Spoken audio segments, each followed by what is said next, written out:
معزز دوستو، یہ 20 نومبر 1979 کو منگل کی ایک سہانی صبح تھی اور اسلامی سال کا پہلا دن تھا، یعنی یکم محرم الحرام۔ دنیا بھر میں مسلمانوں کے لیے مقدس ترین مقام حرم کعبہ میں امام شیخ عبداللہ بن سبیل نے دل نشیں قرات کے بعد نماز فجر کا سلام پھیرا ہی تھا کہ چند آدمیوں نے امام صاحب کو گھیرے میں لے لیا اور ان میں سے کچھ لاؤڈ سپیکر پر قابض ہو گئے۔ اس وقت حرم شریف میں ہزاروں کے قریب نمازی موجود تھے۔ حرم شریف کے ان حملہ آوروں کا سرغنہ 27 سالہ محمد بن عبداللہ قحطانی 4 سال تک مکہ یونیورسٹی میں اسلامی قانون کی تعلیم حاصل کی ہوئی تھی۔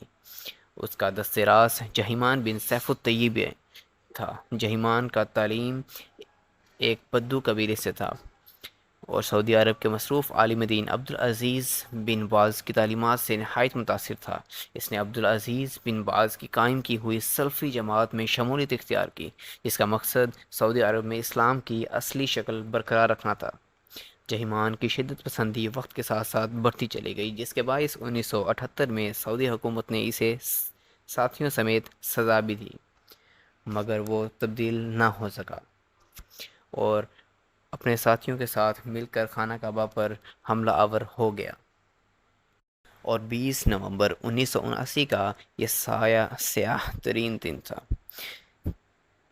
کہ جب حرم پاک پر حملہ ہوا اور ان لوگوں کے 500 ساتھیوں کے ساتھ داخل ہو کر وہاں کے دروازے بند کر لیے اور ان نمازیوں کو یرغمال بنا کر مسجد پر اپنے زیر انتظام لے لیا، لیکن لوگوں نے بڑی باریک بینی سا اور یہاں ہتھیار اکٹھے کر لیے۔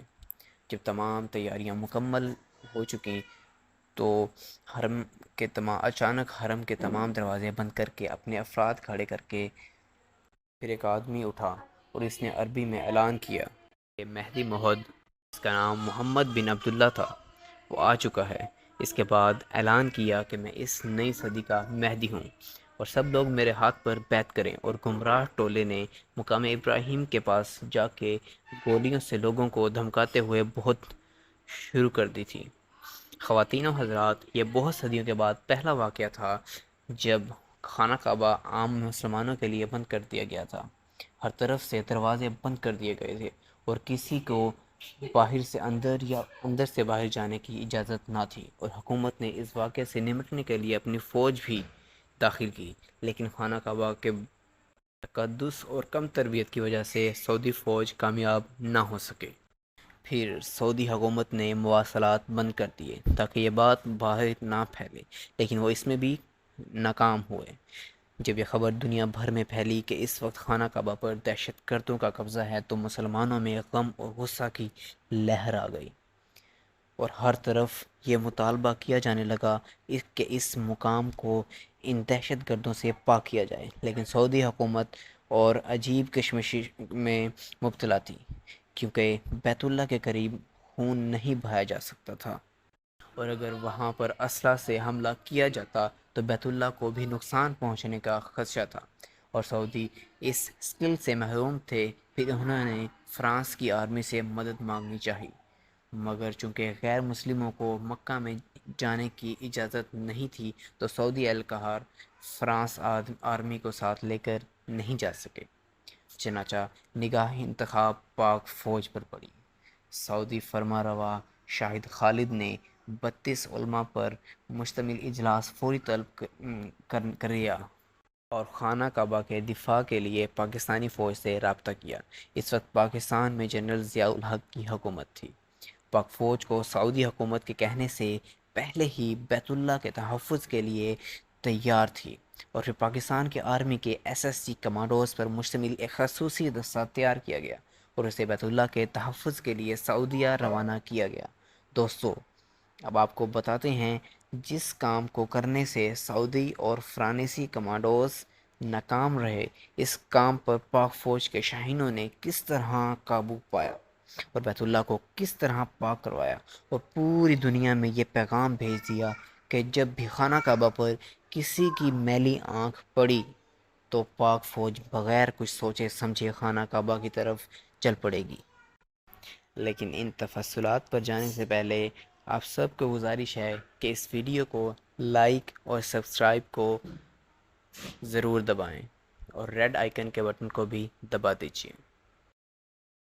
جی تو خواتین و حضرات، آپ کو بتاتے چلیں کہ جس وقت خانہ کعبہ کی یہ خبر پاکستان کی عوام تک پہنچی تو پاکستان کی عوام نے امریکہ کے سفارت خانے پر حملہ بول دیا، کیونکہ عوام سمجھ رہی تھی کہ یہ یہودیوں کی سازش ہے کہ بیت اللہ جیسی پاک اور مقدس جگہ پر دہشت گرد داخل ہوئے۔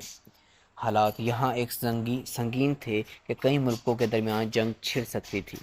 چنانچہ پاک آرمی نے وہاں پہنچتے ہی کیمروں پر اپنا اختیار سنبھالا اور دہشت گردوں کو دیکھا کہ وہ کس کس مقام پر بیٹھے ہیں۔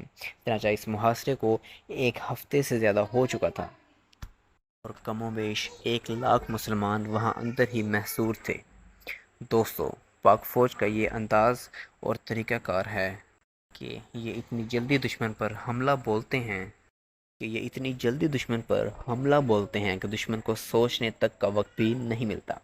مگر دوستو، یہاں بات بھی حرم پاک کی ہے کہ اس کو کسی قسم کا کوئی نقصان نہ پہنچے۔ چنانچہ اس قیادت کو ایک میجر لیڈر کر رہا تھا۔ پھر اس میجر کے ذہن میں ایک عجیب سی ترکیب آئی۔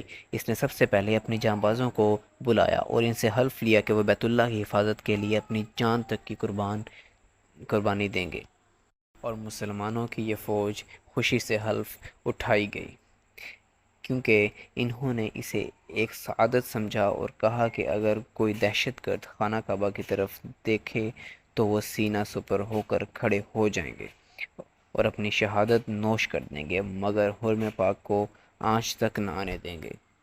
پھر ہمارے میجر نے اپنا رخ سعودی حکام کی طرف کیا اور کہا کہ خانہ کعبہ میں پانی چھوڑ دیا جائے، اور اس کے ساتھ ساتھ حکومت سے ایک ہیلی کاپٹر کو مسجد کے صحن پر سے گزرنے کی اجازت طلب کی۔